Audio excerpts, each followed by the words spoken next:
Hello, this is Andrew Greess at Quality Equipment and Spray, Qspray.com, with the next edition of our series, Stupid Shit Techs Do That Costs Your Pest and Landscape Company Money.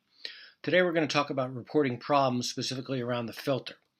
And again, the goal here is to share examples from our spray equipment repair shop so that you can avoid these problems in your company and hopefully save time, money, and do a better job for your customers. So today we're going to talk about an issue that revolves around the filter. And this is a critical piece of equipment. If you've watched any of my stuff before, you've heard me say it's critical to check the filter regularly.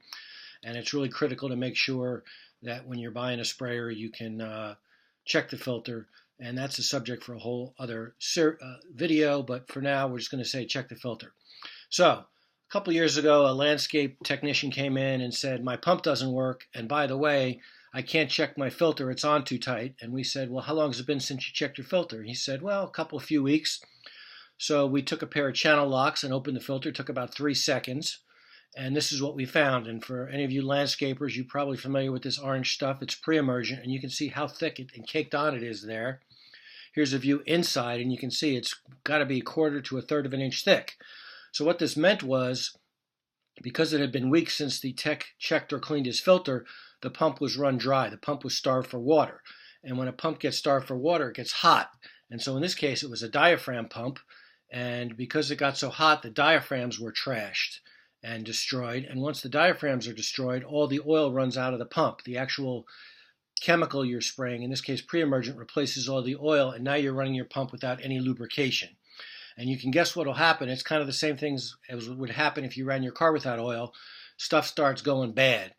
And here's a picture of the shaft, and this is stainless steel. It's a beautiful piece of equipment. It's supposed to be smooth as a baby's behind, and you can see it's totally scored out. There's pieces of metal welded to it or fused to it. Here's the connecting rod, same thing. You can see pieces of metal fused to it. It's totally scored. This is supposed to be perfectly smooth, totally trashed here. And lastly, here's the rag we used to clean the pump, and you can see metal fragments all over this. And unfortunately for this company, this pump was a total loss. And so you may say that this was an issue of the tech not checking the filter, but I think the really critical thing here was the tech did not report the problem. If the tech had said to his boss at the end of the first day, I can't check my filter, the boss could have taken care of it. He could have put a pair of channel locks on it to open it. He could have called an equipment shop like ours. He could have done a million things and got it checked. So what are my recommendations? You've heard me say this before. You got to train your techs. Don't assume they know what to do. You got to retrain them. Just because you train Joey on day one doesn't mean he's still doing what you want him to do. And here's the critical point for this issue of stupid shit techs do is you really got to make sure your techs are reporting problems, and if they report it and it doesn't get taken care of, they got to escalate it. You can't live with problems because problems always get worse, always cost more. And again, if you're the boss or the owner or the manager, you want to do inspections and ride-alongs. You can't allow these kinds of problems to get worse. They always get more expensive.